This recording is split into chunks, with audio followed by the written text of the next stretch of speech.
नमस्कार. आज आपल्यासोबत एका लोकप्रतिनिधींसोबत विशेष संवाद यात्रा रंगणार आहे. नाशिक लोकसभा मतदारसंघाचे खासदार, माजी आमदार, शेतकरी प्रश्नांचे अभ्यासू जाणकार, ग्रामीण भागाशी घट्ट नाळ जोडून काम करणारे आणि संसदेत नाशिकच्या विकासासाठी सातत्यानं पाठपुरावा करणारे आदरणीय श्री राजाभाऊ वाजे आज आपल्यासोबत गप्पा मारण्यासाठी आहेत. संसदेत त्यांनी नाशिकच्या रेल्वे विकासापासून ते कुंभमेळा 2027च्या तयारीपर्यंत, गोदावरी नदीच्या प्रदूषण मुक्तीपासून ते शेतकरी, कांदा, द्राक्ष आणि डाळिंब उत्पादकांच्या प्रश्नांपर्यंत आरोग्य, सुविधा, आदिवासी विकास, पर्यटन, उद्योग, रोजगार, विमानतळ विकास, व्यसनमुक्ती, पर्यावरण संवर्धन आणि सामाजिक न्याय अशा विविध विषयांवर केंद्र सरकारचं लक्ष वेधलंय. नाशिक रोड रेल्वे स्टेशनचं आधुनिकीकरण असेल, नाशिक पुणे आणि नाशिक डहाणू रेल्वे मार्ग असेल, कुंभमेळ्यासाठी पायाभूत सुविधा, गोदावरी पुनरुज्जीवन, ग्रामीण आरोग्य व्यवस्था, तरुणांसाठी रोजगाराच्या संधी, आदिवासी भागातील विकास तसंच नाशिकच्या जागतिक ओळखीशी संबंधित अनेक महत्त्वाच्या विषयांची त्यांनी सातत्यानं पाठपुरावा केलेला आहे. आजच्या या विशेष गप्पांमध्ये आपण जाणून घेणार आहोत त्यांच्या राजकीय प्रवासाविषयी, संसदेतील अनुभवांविषयी, नाशिकच्या विकासासाठी असलेल्या त्यांच्या दीर्घकालीन दृष्टिकोनाविषयी आणि येत्या काळातील महत्त्वाच्या योजनांविषयी. चला तर मग कोणतीही अनौपचारिकता न ठेवता आपण गप्पांना सुरुवात करूया. रेडिओ कर्मवीरच्या या विशेष पॉडकास्टमध्ये मी सौरभ आपलं मनापासून स्वागत करतो आणि आपल्या सर्वांच्या वतीनं खासदार आदरणीय श्री राजाभाऊ वाजे यांचंही हार्दिक स्वागत करतो. राजाभाऊ, तुमचं रेडिओ कर्मवीरवर मनापासून स्वागत. धन्यवाद, तुम्ही आम्हाला वेळ दिला. आणि खूप प्रश्न आहेत मनात, भरपूर गोष्टी आहेत. तर मी सुरुवात इथून करेन की सिन्नरच्या मातीतून तर दिल्लीच्या संसद भवनापर्यंतचा तुमचा प्रवास कसा घडला त्याबद्दल जाणून घ्यायला आवडेल. नाही, असं खूप वेगळं काही घडलेलं नाही आहे. शिक्षण चालू असतानाच सिन्नरच्या सामाजिक क्षेत्रात काम करताना राजकीय काम करायचं नाही असं निश्चित करून मी काम करत होतो. ओके. जरी राजकीय वारसा असला तर राजकारणाशी सुतराम संबंध आपला ठेवायचा नाही असं ठरवून मी काम करत होतो. बरोबर. परंतु 2014 साली माझे वडील आदरणीय प्रकाशभाऊ वाजे हे शिवसेनेचे विधानसभेचे उमेदवार झाले आणि त्या प्रचारात मी त्यांच्याबरोबर काम केलं. निसटत्या मतांनी त्यांचा पराभव झाला, म्हणजे 2700 काही मतांनी त्यांचा पराभव झाला.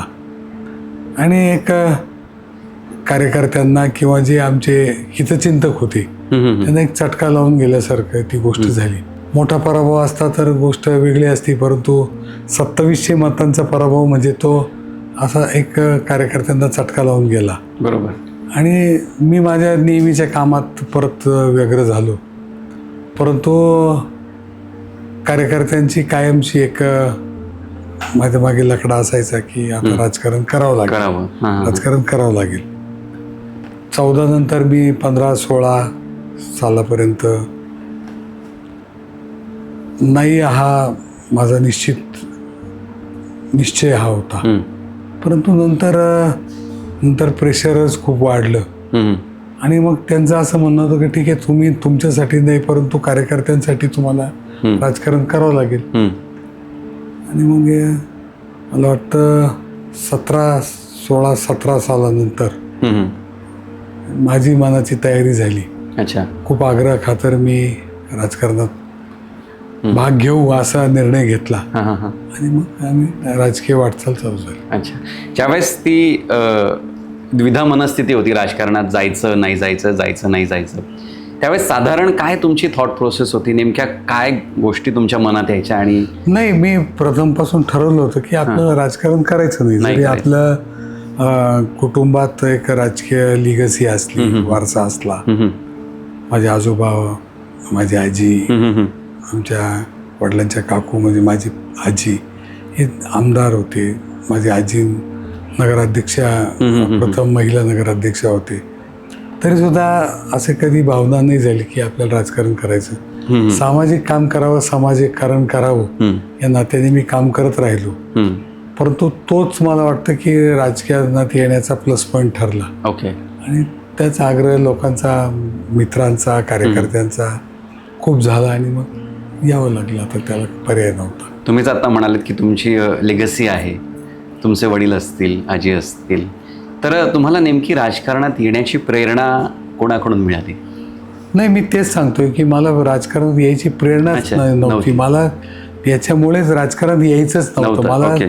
समाजकारण हे माझं ध्येय होतं आणि समाजकारणात काम करावं या भावनेने मी काम करत होतो. जवळपास मला असं वाटतं की 83 सालापासून त्या क्षेत्रात काम करत होतो.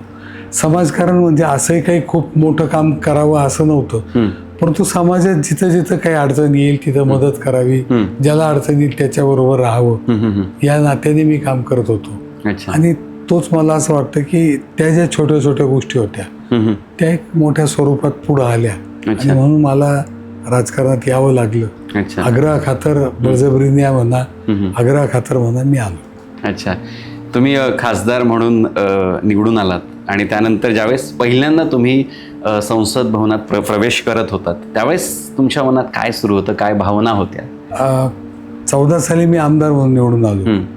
राजकारणात पेक्षा या निवडून आल्यानंतर या पदाचा आपल्या सर्वसामान्य लोकांसाठी काहीतरी फायदा व्हावा यासाठी मी प्रयत्न करत होतो आणि त्या अँगलने मी 14 पासून काम करायला सुरुवात केली. 19 सालाच्या निवडणुकीत मला परत 2000 मतांनी माझा पराभव झाला. परंतु राजकारण हे आपलं काम नाही या दृष्टीने मी काम करत असल्यामुळे पराभव झाला तर तो एक कालखंड 14 ते 19 आपल्याला एक वेगळं काम करायला मिळालं. आता आपण परत सामाजिक काम करू या नात्याने मी परत कामाला लागलो आणि माझं काम जे आहे ते मी करत राहिलो. 19 साली पराभव झाला, परंतु एक कुटुंबाची जी काम करायची पद्धत होती की राजकारणाचा काम करताना राजकीय फायदा न घेता सामाजिक फायदा कसा होईल लोकांचा यासाठी प्रयत्न करणं आणि म्हणून मी ते काम करत राहिलो. पक्ष बदलला नाही, योगायोगाने त्याच पक्षात राहिलो. निर्णय ठेवला होता की आपल्याला स्वतःच्या फायद्यासाठी काही करायचं नाहीये आणि मग पक्षात तसंच राहिलो. 19ला लोकसभेच्या निवडणुका झाल्या. जेव्हा निवडणुका आल्या मला विचारण्यात आलं, मी नाही सांगितलं होतं मला काही इच्छा नाही लोकसभेची निवडणूक लढवायची नाहीये. काही आर्थिक गोष्टी, आर्थिक अडचणी, एवढ्या मोठ्या मतदारसंघात माझी ओळखही नाही, आर्थिक माझी तयारी नाही, या सगळ्या मी गोष्टी सांगितल्या. परंतु अचानक एक दिवस पक्षाने माझी उमेदवारी जाहीर केली. बरं. आणि मग मी पक्षाचे आदेश या नात्याने मी काम करायला सुरुवात केली. तुम्ही आता उल्लेख केला की 2000 मतांनी तुमचा पराभव झाला. तर ज्यावेळेस अगदी थोडक्या मतांनी पराभव होतो तर ही गोष्ट कशी पचवली जाते आणि नंतर ते मोटिवेशन कसं येतं की नाही आपल्याला पुन्हा पहिल्यापासून पुढच्या 5 वर्षांसाठी काम करायचं आहे? तर काय असतो नेमका थॉट प्रोसेस? नाही, थॉट प्रोसेस काही नाही. आता पराभव झाला, मान्य केलं पाहिजे आणि मला असं वाटतं की त्याच्यातून काही अपेक्षा ठेवल्या नसल्यामुळे एक 15-20 मिनटं मला तरी 15-20 मिनटं लागली फक्त की आपण आता पराभूत झालो. एक 15-20 मिनटात मला आता समजलं की मी आता पराभूत झालो. 15-20 मिनटात मी रेग्युलर नॉर्मल होऊन परत आपल्या कामाला सुरुवात करायची असं ठरवलं. हा एक पराभवाचा भाग झाला आणि जिंकल्यानंतरही तर त्यावेळेस साधारण कसं, मग त्यावेळेस काय थॉट असते? आणि जिंकल्यानंतरचा थॉट थोडा वेगळा असतो. आनंद माझा तरी मी आमदार म्हणून निवडून आल्यानंतर एक 5-10 मिनटं मला खूप आनंद झाल्यासारखं झालं. परंतु मग जबाबदारी वाढली आपली हे लक्षात आल्यावर बरोबर तो एक विचार करण्याची प्रक्रिया परत बदलली की आता आपल्यावर जबाबदारी आलेली, बरोबर, आता आपल्याला काम करावं लागणार, आपल्याला काम करावं लागतं. निवडणूक लढवणं वेगळं, निवडून येणं वेगळं आणि निवडून आल्यानंतर काम करणं वेगळं. या प्रोसेस सगळ्या वेगवेगळ्या आहेत. बरोबर. त्या विचार करणं वेगळं आहे ते मी केलं. लोकांच्या अपेक्षा वाढतात. नक्की लोकांच्या अपेक्षा खूप वाढतात. आपल्याला माहिती आहे की काम करताना आपण कुठं काम करतो, आपण त्याच्या मर्यादा काय या सगळ्या माहिती आहेत. लोकांना असं वाटतं की एखादा माणूस आपण आमदार झाला किंवा खासदार झाला म्हणजे हा आता राजा झाला. परंतु तसं नाही आहे. आपण लोकशाहीत आहे. बरोबर. प्रत्येक गोष्टीला एक वेगवेगळे कोण आहेत. त्या प्रत्येक कोणातून वेगळ्या आपल्याला दिसतं आणि मग आपल्याला त्याच्यात सामोरं जावं लागतं. बरोबर. लोकांच्या रोषाला सामोरं जावं लागतं. कार्यकर्त्यांच्या रोषाला सामोरं जावं लागतं. हे सगळं चालू आहे. हा पार्ट ऑफ द गेम आहे असं आपण समजायचं आणि चालू आहे. अच्छा. तुम्ही खासदार झाल्यानंतर तुमच्या आयुष्यात काय बदल घडला, काय सांगाल त्याबद्दल? नाही, बदल असं काही घडला नाही. माझ्या आयुष्यात तर काही बदल घडला नाही. परंतु एक मोठं क्षेत्र आपल्याकडे आलेलं आहे. बरोबर. आणि त्या मोठ्या क्षेत्रात आपल्याला काम करावं लागणार आहे. अभ्यास करावा लागणार आहे. नुसतं आपण खासदार झालो म्हणजे थोडक्यात म्हणजे आपण ते मिरवण्यासाठी खासदार झालो नाही. बरोबर. जबाबदारी आहे ती आपल्याला पार पाडावं लागणार. त्यासाठी अभ्यास करावा लागणार. आणि तो अभ्यास मी सुरू केला. मी लोकांना भेटायला लागलो. काही प्रश्न असे आहेत की आपल्याला माहीत नसतात. त्या प्रश्नांकडे पाहावं लागतं आणि मग आपल्याशी सगळ्यांची चर्चा करून तज्ज्ञ लोकांकडे जावं लागतं. त्यांच्याशी चर्चा करावं लागते आणि काही माहिती गोळा करून आपण कसं पुढे जावं यासाठी मी प्रयत्न करतोय. अजूनही अभ्यास पूर्ण झालाय असं मी म्हणत नाही. आपण अभ्यास करत राहायचंय, काम करत. संसदेतला तुमचा पहिला प्रश्न कोणता होता आणि तोच प्रश्न विचारावा असं का वाटलं तुम्हाला? त्या मागचं काय कारण होतं? नाही, प्रश्न काय आहेत की संसदेत प्रश्न विचारणं ही एक मोठी प्रोसेस आहे. बरोबर. जवळपास 1 महिना आधी ते सगळ्याची सुरुवात होती. बरं. की आपल्याला आता प्रश्न विचारायचे आहेत. मग ह्या तारखेला या डिपार्टमेंटचा प्रश्न आहे, त्या तारखेला त्या डिपार्टमेंटचा प्रश्न आहे. हे सगळं चालू होतं आणि मग आपल्याला काय प्रश्न त्याच्यात विचारायचे हा एक वेगळा विचार आहे. हा थॉट प्रोसेस आहे, ही वेगळी आहे. बरोबर. मग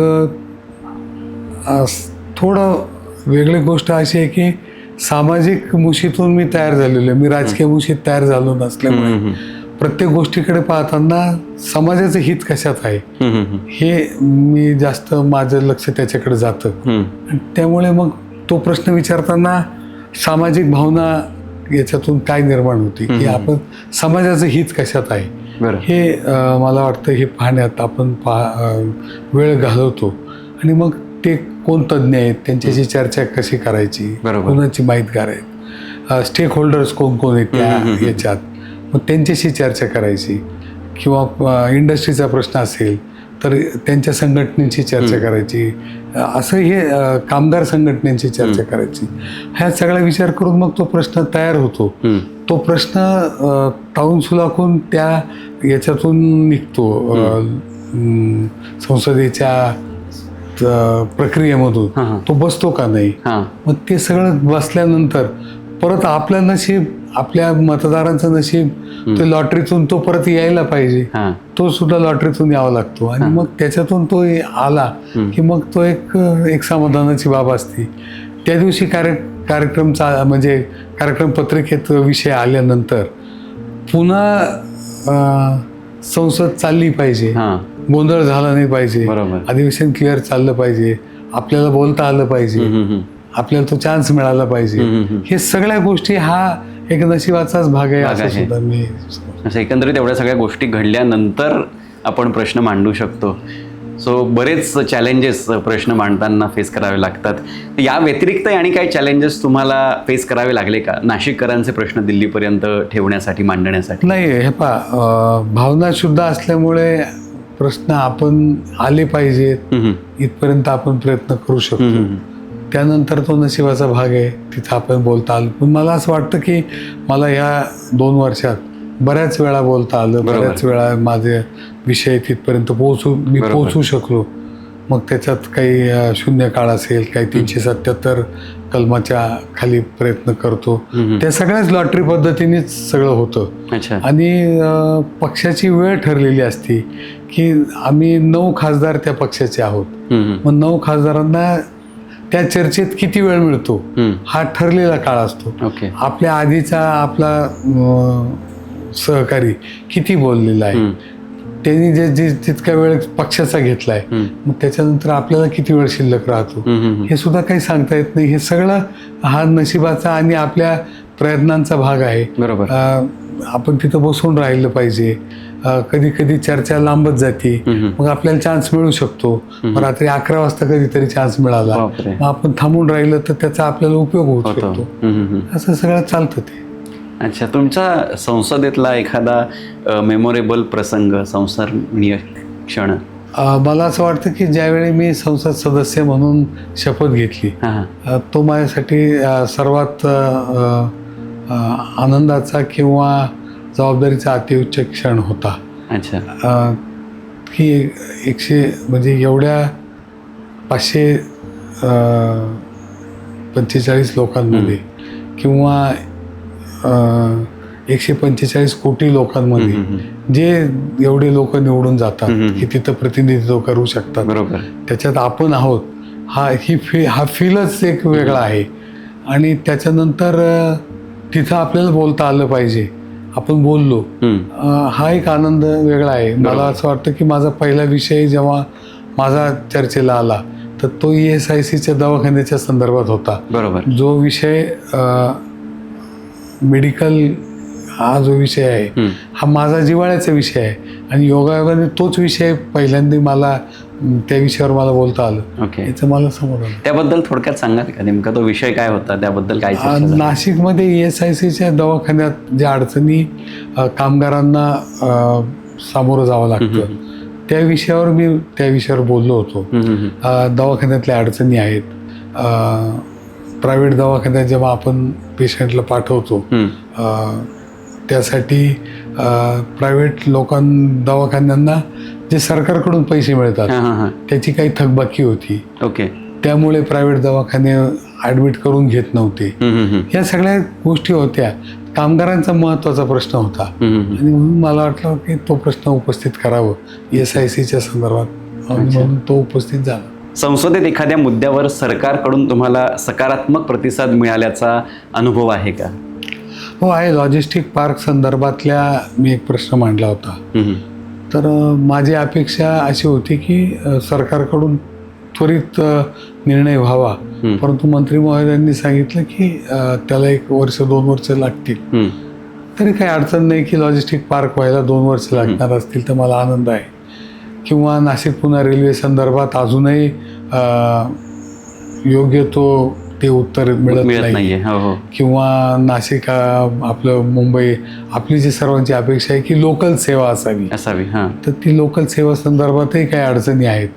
त्याचा पाठपुरावा मी करतोय. अच्छा, साधारण कधीपर्यंत ही लोकल सेवा असेल किंवा नाशिक पुणे रेल्वे सेवा होऊ शकते? नाशिक पुणे रेल्वे सेवा जर आता खरं सांगायचं म्हणजे मी पुण्याला शिकायला होतो. मी 4थीत असताना कधीतरी मी वर्तमानपत्रात वाचलं होतं की नाशिक पुणे रेल्वे होतीये आणि त्याचा नकाशा असं काहीतरी मला वाटतं सकाळमध्ये असा एक नकाशा आला होता. मग नाशिक, सिन्नर, संगमनेर, नारायणगाव असं एक संकल्पचित्र ते होतं. बरोबर. आणि मला असा आनंद झाला की आपल्याला एसटीने न जाता आपल्याला पुण्याला रेल्वेने शाळेत जाता येईल.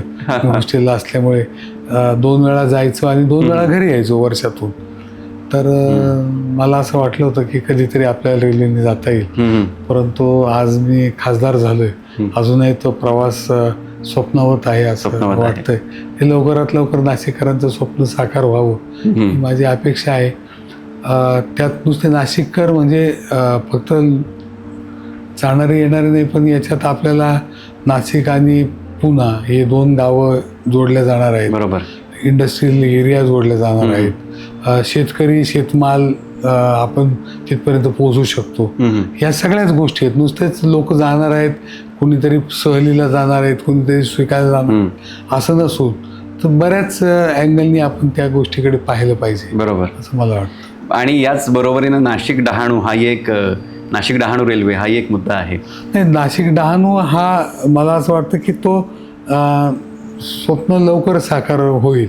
कारण जे आपला हा वाढवणचं बंदर होतं त्या वाढवण पोर्टमुळे ते करणंच आहे. ते शासनाचं तो आता त्यांचा तो प्राथमिकताच त्याला आहे. बरोबर. रस्ता होणं, रेल्वे लाईन होणं त्या डहाणूच्या वाढवण बंदरासाठी. पण ते आता ते होणार आहे हे निश्चितच आहे. अच्छा. ओके, म्हणजे नाशिक पुण्यासारखा एकंदरीत तो विषय नाही, तो विषय त्याचं एवढा confirmation आहे. किचकट नाहीये. अच्छा, आपण रेल्वेबद्दल बोलतो आहोत. नाशिकमध्ये 2027 मध्ये कुंभमेळा आहे, तर नाशिक रोड रेल्वे स्टेशन जे आहे त्याच्या आधुनिकीकरणाबद्दल काय सांगाल? काय काय बदल बघायला मिळतील? एकंदरीत काय planning नाशिक आहे? रोड रेल्वे स्टेशनच्या बाबतीत तो जो आराखडा रेल्वेने तयार केलेला आहे तो मंजूरही झालेला आहे. परंतु आता कुंभमेळ्यामुळे आता अडचणी निर्माण होऊ नये म्हणून तो कुंभमेळ्यानंतरच त्याचं काम सुरू होईल. अच्छा, कुंभमेळ्यात काम सुरू करू शकणार नाही, नाही करू कारण शकत. परत अडचणी त्या ट्रॅफिकला अडचणी होऊ नये म्हणून. बरोबर. तर त्या सायमल्टेनियसली जे तिसरी लाईनचं काम चालू आहे किंवा ओढ्याचं रेल्वे स्टेशन अपग्रेड होणं किंवा पाडळीचं आपण प्रयत्न करतो की पाडळीचं रेल्वे स्टेशन अपग्रेड होणं, की सगळा लोड नाशिक रोड रेल्वे स्टेशनवर येऊ नये. देवळालीचं रेल्वे स्टेशन अपग्रेड झालेलं आहे. बरोबर. परंतु अडचण अशी आहे की देवळालीला ज्या गाड्या थांबत होत्या कोविडमध्ये ज्या बंद झाल्या होत्या त्या अजूनही सुरू होत नाहीयेत. बरं. त्याच्यासाठी पाठपुरावा आम्ही करतोय. आणि हा प्रश्न नुसता देवळालीचा नाहीये, हा प्रश्न संपूर्ण भारताचा आहे. प्रत्येक खासदार जिथे जिथे कोविडमुळे रेल्वे थांबायच्या बंद झाल्या होत्या त्यासाठी प्रयत्न करतायत, परंतु सकारात्मक बदल त्याच्यात अजूनही दिसत नाही. मी देवळालीसाठी प्रयत्न करतोय, तो अजूनही मला तो प्रयत्न अजूनही प्रश्न तो सकारात्मकरित्या सुटेल असं आज तरी अजूनपर्यंत तरी वाटत नाही. बरोबर. एकीकडे रेल्वे बद्दल बोलत असताना मला आणि एक असं विचारायला आवडेल की नाशिकमध्ये जे विमानतळ आहे ओझर, तर त्यामध्ये काय काय बदल बघायला मिळतील? कारण कुंभमेळ्याच्या निमित्तानं तिथे विमानांचं येणं जाणं वाढणार आहे. नाशिक ओझरचं विमानतळाचं विस्तारीकरणाचा काम चालू झाले. त्याचं भूमिपूजनही मग मान्य मुख्यमंत्र्यांच्या हस्ते झालेलं आहे आणि ते काम त्यांचा टाइम बाउंड होईल असं निश्चितच मलाही वाटतं. नाशिकच्या म्हणजे ओझर विमानतळाचं अडचण अशी आहे की ओझर विमानतळ हे जे मिलिटरी एरियामधलं बरोबर की जो जी जागा आहे ती रक्षा मंत्रालयाची जागा आहे. बरोबर. आणि त्याच्यात PWD मार्फत ते फक्त विमानतळाचं काम होतंय. तर त्या दोन्ही खात्यांचा समन्वय होऊन ते काम होण्यासाठी ज्या अडचणी येत आहेत त्या बऱ्याचशा अंशी दूर झालेल्या आहेत. आता फक्त जास्तीत जास्त ठिकाणी विमानं उड्डाणं व्हावीत यासाठी मी प्रयत्न करतोय. त्याचबरोबरीने कार्गो जे आहे, कार्गो म्हणजे जो माल आपला नाशिवंत माल असेल, भाजीपाला असेल किंवा इंडस्ट्रीयल गुड्स असतील, कार्गोचंही तिथं हब व्हावं यासाठी मी प्रयत्न करतो. अच्छा. आणि एक सध्याचा चर्चेचा विषय नाशिकमधला ते म्हणजे नाशिकचं ट्रॅफिक. एरवी नाशिकमध्ये एका ठिकाणाहून दुसऱ्या ठिकाणी पोहोचायला अर्धा तास किंवा अगदीच पाऊण तासाचा वेळ लागायचा, पण आता तो वेळ 1.5 तास 2 तास एवढा पोहोचलेला आहे. तर नाशिकच्या ट्रॅफिकबद्दल तुम्ही काय सांगाल? आणि तुम्हाला कधी ट्रॅफिकमध्ये फसावं लागलंय का? म्हणजे तुम्ही फसला आहात का? नाशिकच्या ट्रॅफिकबद्दल मी बरेच प्रयत्न केलेत की नाशिक रोड ते द्वारका बरोबर हा उड्डाणपूल व्हावा. बरोबर. किंवा मेट्रो लाईन तरी चालू व्हावी. परंतु मेट्रोसाठी खरं बोलायचं, जे माझ्याकडे जी माहिती मिळाली, जी मला टेक्निकल गोष्टी समजल्या, तर ते 30 लाख लोकसंख्या आपली अजून नाहीये आणि ते अजूनही फिजिबल नाही. मग मध्यंतरी त्यांचं चाललं होतं का ते न्यू मेट्रो करणं किंवा काय करणं, परंतु ते सुद्धा फिजिबल अजून तरी होत नाहीये. आणि कुंभमेळ्यामुळे आता कुंभमेळा होईपर्यंत आपण काहीतरी वेगळं करावं अशी शासनाची सुद्धा अपेक्षा आणि इच्छा नाहीये. कारण मग ते काम चालू असतानाच अडचणी निर्माण होणार. बरोबर. तर मग जे नाशिक रोड ते द्वारका हा जो रस्ता आहे, तर तो उड्डाणपूल तो याच्यापर्यंत कुंभमेळ्यापर्यंत होऊ शकत नाही. म्हणून गडकरी साहेबांनी, मी जेव्हा बऱ्याच वेळा गडकरी साहेबांना त्याबाबत भेटलो, गडकरी साहेबांचं स्वतःचं स्टेटमेंट असं आहे की द्वारका सर्कल नाशिकचे लोक कसे सहन करतात, हा माझ्यासाठी एक विशेष बाब आहे. मी त्यांना म्हणजे मी त्यांचे आभार मानतो की ते ही इतकी सहनशीलता त्यांच्यामध्ये आहे. आणि म्हणून त्यांनी जो द्वारकाचं सर्कलचं जे काम हाती घेतलंय की ते अंडरग्राऊंड काही पॅसेज करून तिथलं थोडं जे ट्रॅफिक कंजेशन आहे ते कमी करण्यासाठी ते एक त्यांनी केलं, त्याबद्दल खरंच तर त्यांचे आभार मानले पाहिजेत. आणि त्यांना तो प्रश्न त्यांच्या म्हणजे मनात आहे, त्यांच्या हृदयात सुद्धा आहे असं मला वाटतं. तसंच जो नाशिक रोड आणि नाशिक मधला जे अंतर आहे ते उड्डाणपूल होऊ शकत नाही तोपर्यंत. त्याच्यात टेक्निकल अडचणी अशा आहेत की तो उड्डाणपूल त्यांचं मत आहे की 3 वे व्हावा, ज्याच्यात मेट्रो, रस्ता आणि सगळंच एकत्र व्हावं. तर ते आता कुंभमेळ्यापर्यंत होऊ शकत नाही. म्हणून मग त्यांनी काही आता आपल्याला माहिती आहे की मागच्याच त्यांच्या वाढदिवसाच्याच दिवशी जाहीर झालं की जिथे जिथे आपण 6 लेन 8 लेन करू शकू तेवढा तरी रस्ता त्यांनी मंजूर केलेला आहे. आणि कुंभमेळ्यापर्यंत ते आपल्याला सोयीचं काम होईल असं मला वाटतं. अच्छा, आता 2027चा जो सिंहस्थ कुंभमेळा आहे, तर त्या कुंभमेळा हा नाशिकसाठी ऐतिहासिक कुंभमेळा ठरणार आहे. कारण अलीकडे प्रयागराजला कुंभमेळा झाला, मोठ्या प्रमाणात तो कुंभमेळा झाला.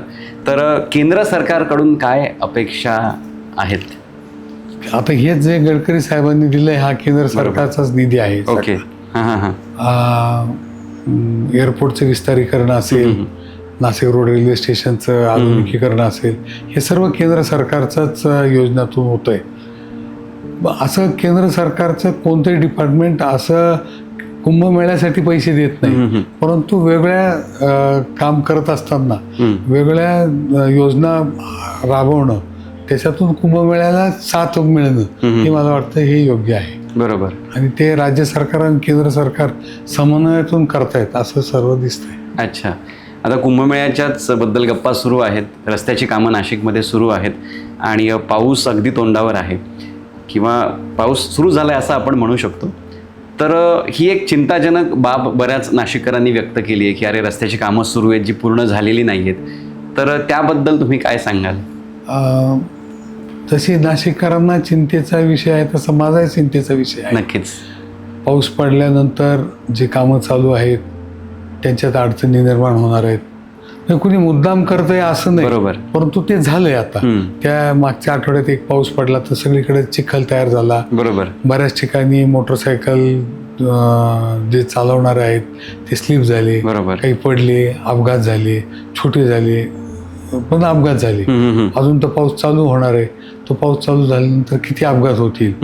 आणि म्हणूनच मी एक महापालिका आयुक्तांना एक पत्र दिलं होतं की याच्याकडे लक्ष दिलं पाहिजे. बरोबर. तज्ज्ञांचं जे कामं चालू आहेत ते तज्ज्ञांचा सल्ला घेऊन काही कामं कसे पूर्णत्वात जातील यासाठी विचार केला पाहिजे. नुसतं राम भरोसे चालणार नाही. चालणार. कुठेतरी त्याच्यावर निर्णय घ्यावा लागणार आहे. काही कामं पाऊस पडल्यावर बंद करावं लागतात की काय, ते पाऊस पडल्यावर बंद करून पाऊस संपल्यानंतर ते चालू करायचे की काय, असं सगळा विचार करून आपल्याला कामं करावं लागतील असं मला वाटतं. आणि एकंदरीत जी कुंभमेळ्याच्या निमित्तानं कामं नाशिकमध्ये सध्या सुरू आहेत, तर ही कामं निर्धारित वेळेत पूर्ण होऊ शकतात का? आणि आपण खासदार म्हणून याबद्दल समाधानी आहात का? त्याबद्दल काय सांगाल? बघ, कुणावर टीका टिप्पणी करणं हा माझा स्वभाव. बरोबर. बरोबर. आपण त्याच्यातून पॉझिटिव्ह काय दिसतं हे पाहिलं पाहिजे. निगेटिव्ह ज्या गोष्टी आहेत त्याच्यावरच आपण कायम बोलून उगाचच टीका टिप्पणी करण्यात वेळ वाया घालवण्यात मला वाटतं काही हासिल होणार नाही. जे राज्य सरकारने केंद्र सरकारने कामं अप्रूव्ह केलेले आहेत ते कामं लवकरात लवकर चांगल्या रीतीने कसे पूर्ण होतील हे पाहणं सगळ्यांचंच काम आहे. तसं प्रशासनाचं आहे, तसं राजकीय नेतृत्वाचं आहे. बरोबर. तसंच मला वाटतं की सर्वसामान्य समाजाचं सुद्धा आहे. नक्कीच आहे. तर आपण सर्वांनी एक सामाजिक जबाबदारी म्हणून या कामांकडे पाहून ही कामं पूर्ण कशी व्हावेत यासाठी प्रयत्न केला पाहिजे.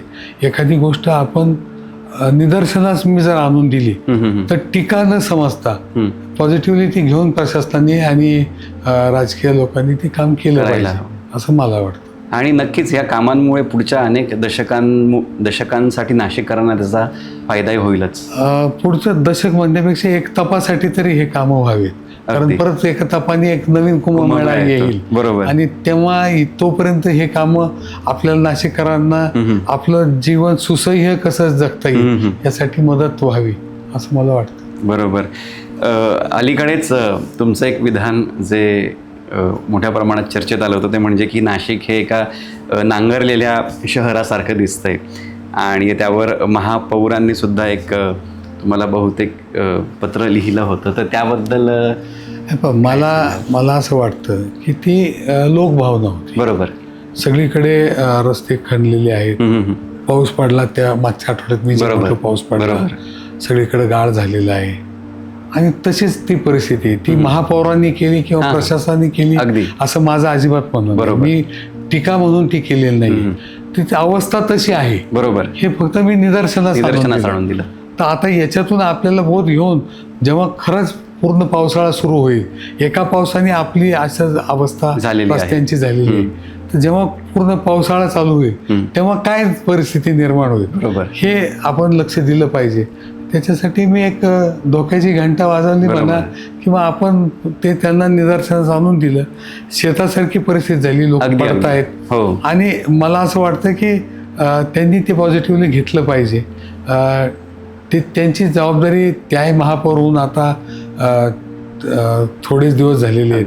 वैयक्तिक त्यांच्यावर टीका करायची माझी काही जबाबदारी आणि प्रशासनावर सुद्धा मी टीका केली नाही. फक्त आता आपण सगळ्यांनी सावध होऊन आपण आता हे काम कोणत्या परिस्थितीत केलं पाहिजे हे त्याच्यासाठी मी तो एक त्यांना एक अनुभव माझा मी सांगितला. काय साधारण प्रयोजन ह्या गोष्टीचं ह्या केसमध्ये करायला हवं असं तुम्हाला वाटतं? आता तज्ज्ञांनाच विचारलं पाहिजे की आता रस्त्यांचे काम अर्धवट आहेत, ते कसे केले पाहिजेत. बरोबर. आता कोणतं काम प्रथम हाती घेतलं पाहिजे, मग तो रस्ता बंद करून चालणार आहे का? बरोबर. मग रस्ता सुरू करून मग तो रस्ता कायमस्वरूपी बंद केला तर ट्रॅफिक जाम कसं होईल? पावसाळा चालू झाल्यावर पाणी कोणत्या रस्त्याने येणार आहे, रस्त्यात पाणी वाहणार आहे. बरोबर. या सगळ्या गोष्टी तयार करून आपण आता तज्ज्ञांनीच हे निर्णय घेतले पाहिजेत. काम काय केलं पाहिजे, कोणतं काम थांबवलं पाहिजे, कोणतं काम पुढं नेलं पाहिजे, एक काही दिवसासाठी थांबून आपण पुढं कसं जाता येईल हे काहीतरी निर्णय घ्यावा लागेल. काम चालूच ठेवलं पाहिजे असं काही नाहीये. ठीक आहे, 2 दिवसांनी काम लेट होतील पण मग कुठंतरी पूर्णत्वास येतील पाहिजे. आताच आपण पावसाळ्याबद्दल बोलत असताना आणि एक विषय सध्या जो नाशिकमध्ये बऱ्यापैकी चर्चेत आहे तो म्हणजे गोदावरी नदी आणि त्याचं प्रदूषण. म्हणजे गोदावरीच्या कुठल्याही पुलावरून जाताना आपल्याला हिरवागार गालीच्या परसल्यासारखं बघायला मिळतं. तर गोदावरीचं जे प्रदूषण आहे, ज्यामध्ये सांडपाणी गोदावरीत मिक्स केलं जातं आहे किंवा इंडस्ट्रीयल वेस्ट त्याच्यामध्ये टाकलं जातं आहे, तर यासाठी काय उपाययोजना करायला हव्या सो दॅट गोदावरीचा जो श्वास आहे तो कोंडला जातो आहे असं आपण म्हणू शकतो? आता आपण जर पाहिलं की नमामि गंगा हा एक प्रोजेक्ट गंगेच्या बाबतीत झाला आहे. मला वाटतं काही नर्मदेच्या बाबतीत, साबरमतीच्या बाबतीत काही प्रयोग झालेले आहे. मध्यंतरीच्या काळात म्हणजे मी पदावर नसताना तेव्हा नमामि गोदावरी म्हणून एक महापालिकेने एक प्रोजेक्ट हाती घेतला होता. त्याबाबत मी महापालिका आयुक्तांशी बोललो किंवा बऱ्याच लोकांशी पण चर्चा केली की ती केंद्र सरकारकडून ती योजना मंजूर करून घेतली पाहिजे. तर आता राज्य सरकार केंद्र सरकार एकत्रितमध्ये काम करते, STP प्लॅन बसवतंय. पण माझं म्हणणं आहे की ही नुसती सरकारची आणि प्रशासनाची जबाबदारी नसून समाजाची सुद्धा जबाबदारी आहे की आपण गंगेत काय टाकतोय, आपण कसं वागतोय, नदी शुद्ध कशी राहील, आपली जबाबदारी आपण समजून घेतली पाहिजे. STP प्लॅन चालू झाले पाहिजेत. एकही नाला घाण पाणी त्या नदीत गेलं नाही पाहिजे. सगळे नाले टॅप झाले पाहिजेत. ही जबाबदारी प्रशासनाची आहे, सरकारची आहे, आमची आहे. आणि समाजाची जबाबदारी आहे की आपण नदीचं संवर्धन करताना आपण घाण केली नाही पाहिजे. ही सुद्धा समाजाची सुद्धा जबाबदारी आहे. कुंभमेळा म्हटलं की बाय डिफॉल्ट गोदावरीशी त्याचा संबंध येतोच. तर कुंभमेळा सुरू होण्याच्या पूर्वी गोदावरी ही प्रदूषणमुक्त होईल का? आता व्हावी ही प्रत्येकाची अपेक्षा आहे. आणि नुसतं नाशिककरांचं नाही, जर आपण सायखेडा असेल किंवा गंगेपर्यंत जिथपर्यंत आपण पाहतो त्या या प्रदूषित पाण्यामुळे ज्या पानवेली वाढलेल्या आहेत सगळीकडे, तिथपर्यंत आपण सायखेड्याच्या जरी फुलावून गेलो तरी सुद्धा आपल्याला ते सगळं चित्र तसंच दिसतंय. आणि त्याचं कारण आपलं प्रदूषित पाणी तिथं जात आहे. हे सगळं आता त्याच्यात इंडस्ट्रियल वेस्ट आहे, त्या MIDCनी काळजी घेतली पाहिजे, इंडस्ट्रियलिस्टनी काळजी घेतली पाहिजे, प्रशासनाने, शासनाचं जबाबदारी आहेच, समाजाची जबाबदारी आहे, सगळ्यांनी मिळून आपण ते काम केलं पाहिजे. बरोबर. आणि समाजाच्याच बद्दल बोलत असताना आणि एक मुद्दा अलीकडे नाशिकमध्ये खूप गाजला होता, ते म्हणजे तपोवन. तर त्याबद्दल तुमची काय भूमिका आहे, त्याबद्दल काय सांगाल? तपोवनात तिथं आम्ही गेलो होतो, लोकांबरोबर होतो की ते आपले नाशिकचे ते फुफ्फुसं आहेत, बरोबर, ते फुफ्फुसं राहिले पाहिजेत अशी जनभावना आहे. शासनाने त्याबाबत विचार केला पाहिजे. मग पर्यावरणाचा समतोल आणि विकास हे कसं हँड इन हँड जाऊ शकतं? ते हँड इन हँड गेलं पाहिजे. याच्यासाठीच तज्ज्ञांचं मत आजमावून घेतलं पाहिजे, जनांची भावना लक्षात घेतली पाहिजे. आणि कोणतंही काम आम्ही करतोय म्हणजेच बरोबर आहे असं न समजता सगळ्यांचा विचार घेऊन आपण चाललं पाहिजे. बरोबर सर. आणि एक नाशिक म्हटलं की द्राक्ष आणि कांदा, म्हणजे लासलगावमध्ये मोठ्या प्रमाणात कांदा एक्सपोर्ट केला जातो. तर कांदा उत्पादक शेतकऱ्यांचा जो प्रश्न आहे तो नाशिकच्या अर्थव्यवस्थेशी जोडला आहे. तर दीर्घकालीन यावर काय उपाययोजना केल्या जाऊ शकतात? कारण वारंवार त्यांना काही ना काही चॅलेंजेस फेस करावे लागतात. नाही, आता जर आजची इतकी वाईट परिस्थिती कांदा उत्पादकांची आहे, आम्ही वेळोवेळी मी असेल किंवा बगरे सर असतील, जे काही आपले लोकप्रतिनिधी जे कांद्याच्या संबंधात किंवा डाळिंबाच्या संबंधात आहे, आम्ही प्रत्येकजण प्रत्येक वेळेस बोलण्याचा प्रयत्न करतोय, सरकारचं लक्ष वेधण्याचा प्रयत्न करतोय. परंतु सरकारचे धोरणं जे आहेत ते बदलले पाहिजे. काहीतरी एक लक्ष ह्या कांद्याच्या किंवा शेतमालावर सरकारने लक्ष केंद्रित केलं पाहिजे, ही आमची सर्वांचीच भावना आहे. मग त्याच्यात विरोधी पक्षाचेच खासदार आहेत असं नाही, सगळ्याच खासदारांची ज्यांना कळतंय की शेतकऱ्यांना ज्या अडचणी येत आहेत त्या अडचणी दूर करण्यासाठी सगळेच खासदार एकत्र काम करतायत. आणि त्यासाठी सरकारने सुद्धा लक्ष दिलं पाहिजे.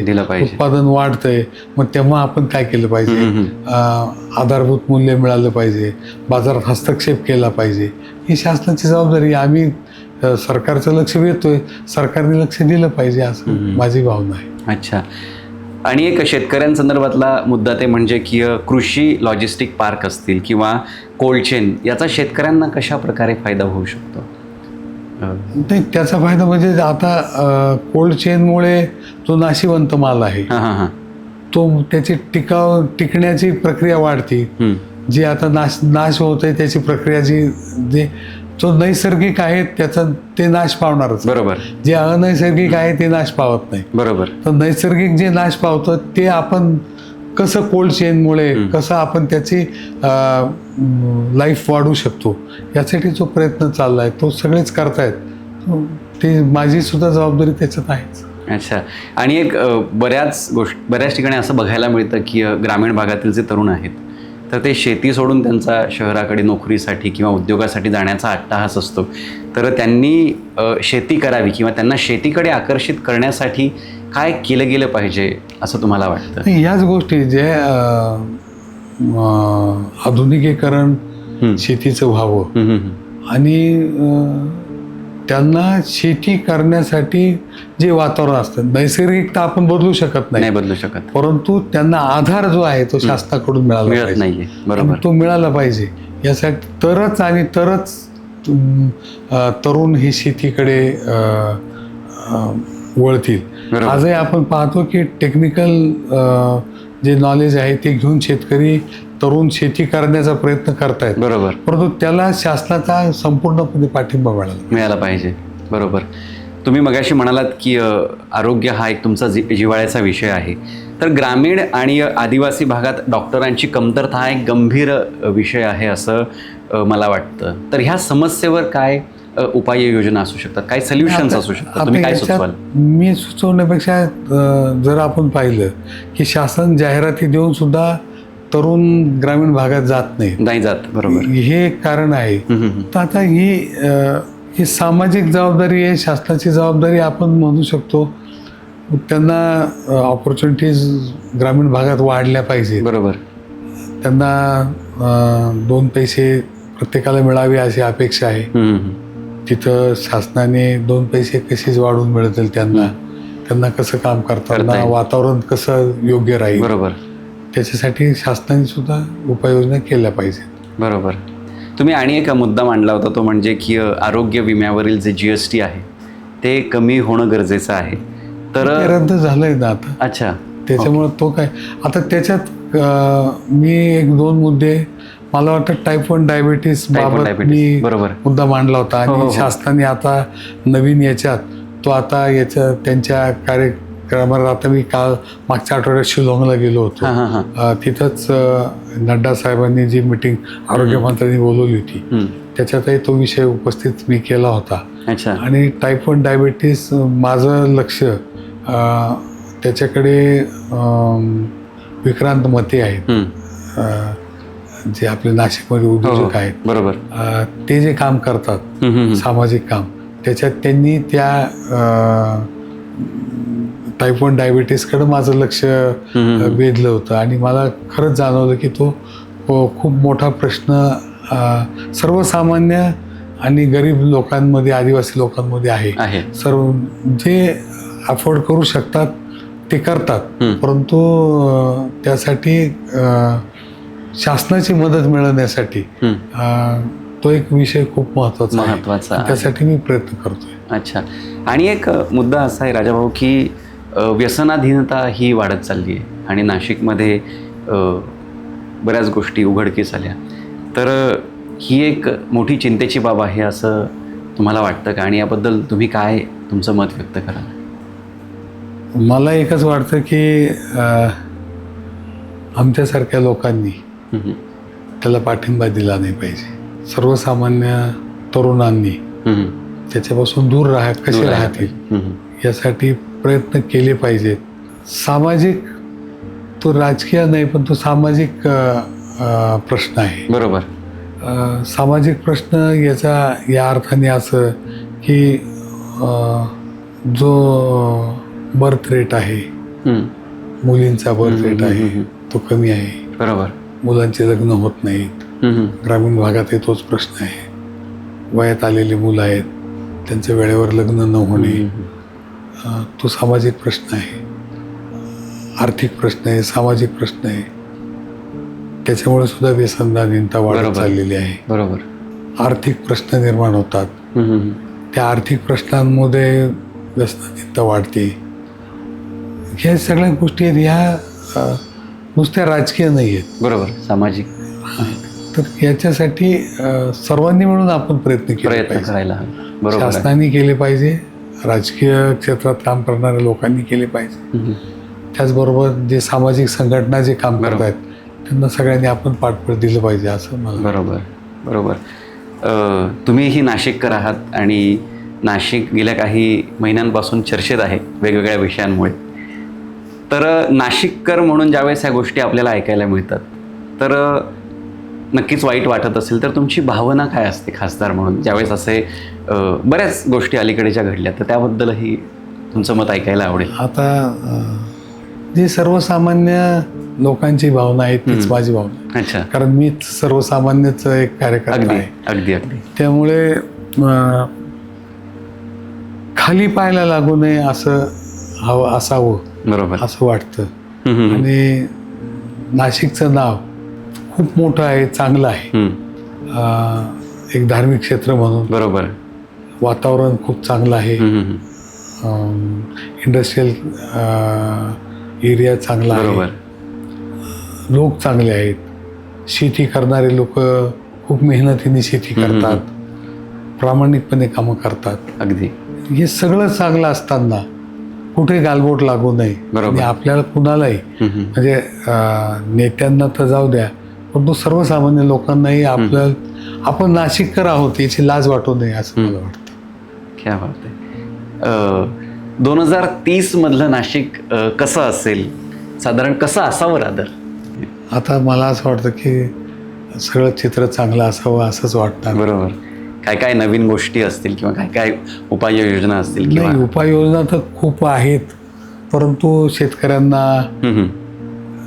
त्यांच्या शेती उत्पादनाला चांगला भाव मिळाला पाहिजे. हां हां हां. त्याच्यासाठी जे काही इंडस्ट्रीज पाहिजे, शेतीपूरक उद्योग पाहिजे, बरोबर, ते उभे राहिले पाहिजेत. मला असं वाटतं की आरोग्याच्या सुविधा शासनाकडून ज्या पाहिजेत त्या मिळाल्या पाहिजेत, उत्तम असायला उत्तम असायला हव्यात. कारण आपण आता तुम्ही जर पाहिलं की सिव्हिल हॉस्पिटल किंवा महापालिकेचे दवाखाने सोडले तर कामगारांच्या सिडकोमध्ये किंवा या भागामध्ये कुठेही सरकारचा दवाखाना कुठे नाही. त्या सुविधा मिळाल्या पाहिजेत नाशिककरांना. बरोबर. ग्रामीण भागातल्या आरोग्याच्या सुविधा वाढल्या पाहिजे. आजही त्र्यंबकेश्वर काही भागांमध्ये आजही ॲम्ब्युलन्सची सुविधा नाही आहे किंवा त्या लोकांना अजूनही डोलीमध्ये आणून पेशंट दवाखान्यामध्ये आणावे लागतात. एवढं शासन काम करू नये, स्वच्छ पाणी आणि मुबलक पाणी लोकांपर्यंत पोहोचत नाही. नाशिक शहरातही बऱ्याच ठिकाणी पाणी योग्य तऱ्हेने मिळत नाही. नाशिक रोड भागातही असे बरेच भाग आहेत तिथे पाणी मिळत नाही. प्रदूषण जे आहे ते कमी व्हायला पाहिजे. आज जर आपण पाहिलं की नाशिक रोडच्या रेल्वे लाईनच्या कडेने जर पाहिलं तो काही भाग मळे आहेत ते त्यांच्याकडे इतकं प्रदूषण आहेत की ते राहू शकत नाही त्या भागामध्ये. हे सगळं नीट व्हावं ही लोकांची अपेक्षा आहे. आणि आपले सुद्धा मला सुद्धा असं वाटतं की एक स्वच्छ सुंदर हिरवं नाशिक आपल्याला 2030 मध्ये पाहायला. नक्कीच. उद्योग, शिक्षण, पर्यटन आणि शेती यामध्ये नाशिकची ताकद काय वाटते तुम्हाला? मला वाटतं नाशिकची पहिली ताकद ही शेती आहे. ओके. उद्योग आहे. आणि हे दोन जर गोष्टी चांगल्या चालल्या तर पर्यटन हा तिसरा सगळ्यात मोठा पर्याय आहे. अच्छा. आता धार्मिक पर्यटन आहे. मी म्हणतो आता शेतीच्या म्हणजे शेतीपूरक पर्यटनही होऊ शकतं. बरोबर. लोक निसर्गाकडे यायला पाहतात. शहरात राहणारे लोक निसर्गाच्या सान्निध्यात येण्याचा प्रयत्न करतायत. तर ते सुद्धा शेतीला पूरक असा उद्योग होऊ शकतो. बरोबर. धार्मिक पर्यटन, शेतीपूरक पर्यटन आणि या सर्वात याच्यात आपण पर्यटन हा नाशिकसाठी सर्व्हिस इंडस्ट्री हे नाशिकसाठी सर्वात मोठं मला वाटतं पुढे गेम चेंजर होऊ शकतं. नक्कीच. आणि नाशिकला महाराष्ट्रातील सगळ्यात वेगानं विकसित होणारं शहरांपैकी एक जर का बनायचं असेल तर कोणत्या मुद्द्यांवर काम करणं गरजेचं आहे? नाही, आता जे आपण पाहतो की IT च्या संदर्भात लोकांच्या अपेक्षा आहे, परंतु त्यासाठी सुद्धा मी बऱ्याच लोकांना 2 वर्षात भेटलोय. म्हणजे आणि IT च्या क्षेत्रात काय करता येईल यासाठी मी प्रयत्न करतोय. परंतु खरं जर बोलायचं असेल तर जी शहरं धार्मिक शहरं म्हणून ओळखल्या जातात तिथे IT चे नवीन प्रकल्प येण्यास अडचणी निर्माण होतात. बरं. याचं कारण असं आहे की जे धार्मिक क्षेत्र आहेत त्यांची एक संस्कृती वेगळी आहे. बरोबर. आणि जेव्हा IT क्षेत्र येतं ती संस्कृती वेगळी आहे, पूर्ण वेगळी आहे. आणि मग ती संस्कृती एकत्र येऊ शकते का? त्या संस्कृतीत ही संस्कृती मिसळू शकते का? बरोबर. धार्मिक संस्कृती IT ची संस्कृती आपल्यामध्ये सामावून घेऊ शकते का? बरोबर. याबद्दल सुद्धा साशंकता IT वाल्यांमध्ये आहे. नक्कीच. त्यामुळे हा जो सगळा प्रश्न आहे तर त्यासाठी मला वाटतं की काळच ठरवेल की जसे जसे बदल घडत जातील.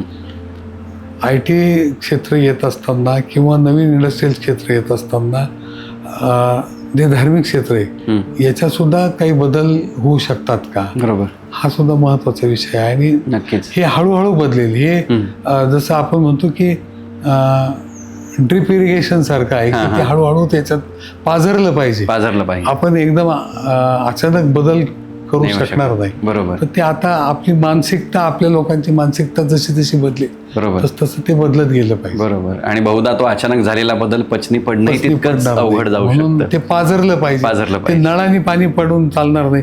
ते एखाद्या घटामधून जसं पाझरतं तसं ते हळूहळू पाझरत गेलं. पाझरायला पाहिजे. काही रॅपिड फायर क्वेश्चन्स आहेत तुमच्यासाठी. संसद की सिन्नर? आज संसद, उद्या सिन्नर. ताण आला की काय करतं? ताण आला, असं ताण खूप मला येत नाही. माझा स्वभाव थोडा शांत असल्यामुळे हां. मी ताण खूप अंगावर घेत नाही. परंतु ताण आला तर मला असं वाटतं की काही चांगलं ऐकणं हां. हे मला वाटतं जास्त मला आवडतं. नक्कीच. त्यातून ताण घालवतो मी. मग त्याच्यात गाणी असतील, जुने सिनेमाचे गाणे असतील, कीर्तन प्रवचनं असतील, काही जे काही ऐकता येईल, चांगल्या गोष्टी ऐकता येतील. नक्कीच. तुम्ही रेडिओ कर्मवीर सुद्धा ऐकू शकता. कोणत्या नेत्याकडून सर्वाधिक प्रेरणा मिळाली आहे? असं हा नेत्याकडून प्रेरणा म्हणून नाही, पण आज मी जे काय आहे ते याच्या पक्षामुळे आहे. अच्छा. तर मला वाटतं बाळासाहेब ठाकरेंचा अच्छा. क्या बात आहे. ते काही जे आहे त्यांच्यामुळे मी आज विधानसभा पाहिली. अच्छा. आणि लोकसभा सुद्धा पाहिली. मला वाटतं कृतज्ञता ते व्यक्त केली पाहिजे. राईट. नाशिकसाठी एक स्वप्न? जे मी सांगतो ते नाशिक स्वच्छ, सुंदर, हिरवं आणि आपलं धार्मिक क्षेत्र आहोत. धार्मिक क्षेत्र आहे नाशिक. तर ही ओळख अशी कायम राहिली पाहिजे असं मला अच्छा. आणि नाशिककरांसाठी एक संदेश? आपलं शहर, आपला भाग जसा पूर्वी होता तसा जपला पाहिजे. तो आपण जपून ठेवूया. आणि ते जपण्यासाठी आपण सर्वांनी प्रयत्न केले पाहिजेत, सर्वांनी मेहनत केली पाहिजे. मला वाटतं आपण सर्वांनी एकत्र येऊन आपलं नाशिक जसं पूर्वी होतं तसंच आज जपलं पाहिजे. तसंच आपण पुढच्या पिढीच्या हातात दिलं पाहिजे.